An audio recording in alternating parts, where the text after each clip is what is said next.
د وینې د ورکولو په باره کې د ځینې خلکو ځینې غلط فهمیانې دي. وینه د دې د وجې نه ورکوي، یریږي، و یره څه نقصان راته ونه شي، یره زما وجود کې به وینه کمه شي، یره زه به ورسره کمزوری شم. دا یو خبره یاد وساتئ چې د وینې ورکولو سره څوک کمزوری کېږي نه. دا د قدرت یو نظام دی چې ته چاله وینه ورکړې، په 120 ورځو کې په خپله دغه وینه بیرته جوړه شي. په 4 میاشتو کې 120 ورځو کې دا وینه په خپله بیرته برابرېږي. نو زموږ عام خلک د وینې ورکولو نه ډېر زیات تېرېږي. خو زه تاسو ته وایم د میډیکل ساینس مطابق د وینې ورکولو فایده شته، نقصان یې نشته. چې څوک وینه ورکوي دا به صحتمند وي، د ده به نوې تازه وینه جوړېږي. نو د وینې ورکولو فایده شته دی او نقصان یې نشته دی. صحیح ده. نو کله هم چې چاته ضرورت راشي، تاسو قطعاً د دې نه مه یېرېږئ چې ګنې موږ به چاله وینه ورکړو، موږ به ورسره کمزوري شو. نه، د وینې ورکولو فایده ده. بیا د دې وینې ورکولو په باره کې ځینې خلک اکثر په دې کنفیوژن کې چې یاره ماته د فلانۍ مسله ده، آیا زه وینه ورکولی شم که نه؟ ځینې خلک وایي یاره زه وینه د دې د وجې نه ورکوم، زما وینه کمه ده. نو دا خبره تاسو یاد وساتئ چې وینه ټول عمر کمه نه وي. تا یو ځل چیک اپ کړی، ستا وینه کمه ده، بیا د هغه نه وخت تېر شو، 4 میاشتې 5 میاشتې تېرې شولې، وخت په هغه کې تېر شو، نو دا وینه چې ده دا سیوا کېږي. لاړ شه ته بیا ټیسټ وکړه، تا خوراک کړی، تا فروټس خوړلي دي، تا سبزیانې خوړلي دي، تا غوښې خوړلي دي، تا ښه خوراکونه کړي، تا ټیبلیټس استعمال کړي دي، نو وینه به ستا اوس پوره شوي. نو چې یو سړی ټول عمر دا خبره کوي چې یاره زما وینه کمه وه، لحاظه زه چاله وینه نشم ورکولی، دا ټیک خبره نه ده.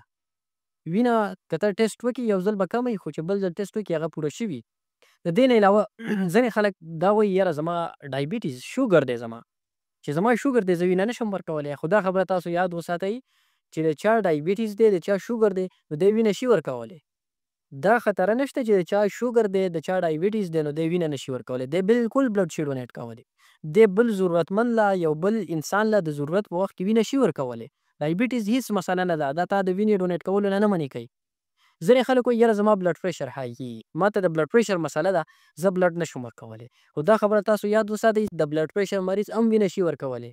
که دی د بلډ پریشر بیمار دی هېڅ مسله نه ده، دی د ضرورت په وخت کې یو انسان ته وینه شي ډونیټ کولی، وینه شي ورکولی.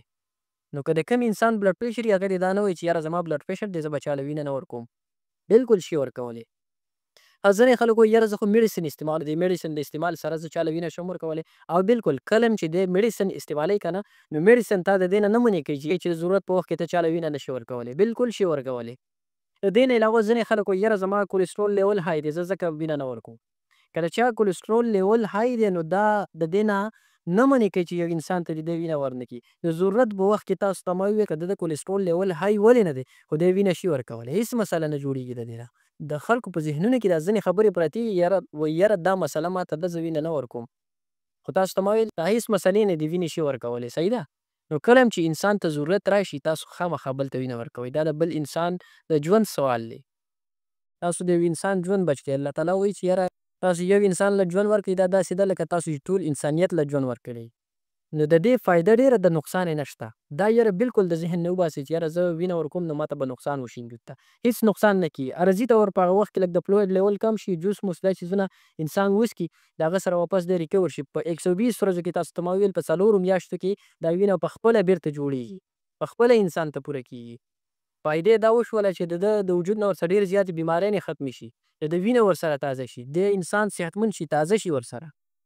نو د وینې ورکولو هېڅ نقصان نشته. د دې نه یېرېږئ مه چې کله هم چاته ضرورت و او ستاسو بلډ د هغوی سره میچ کېدو، نو د هغوی ضرورت پوره کوئ، هغوی ته وینه ورکوئ. د دې سره هغوی ته ژوند میلاویږي، تاسو ته صحت میلاویږي. دا د انسانیت ښېګړه ده، په دې باندې الله تعالی خوشحالېږي. نو چې کله هم ضرورت و بغیر د یرې نه تاسو وینه ورکوئ.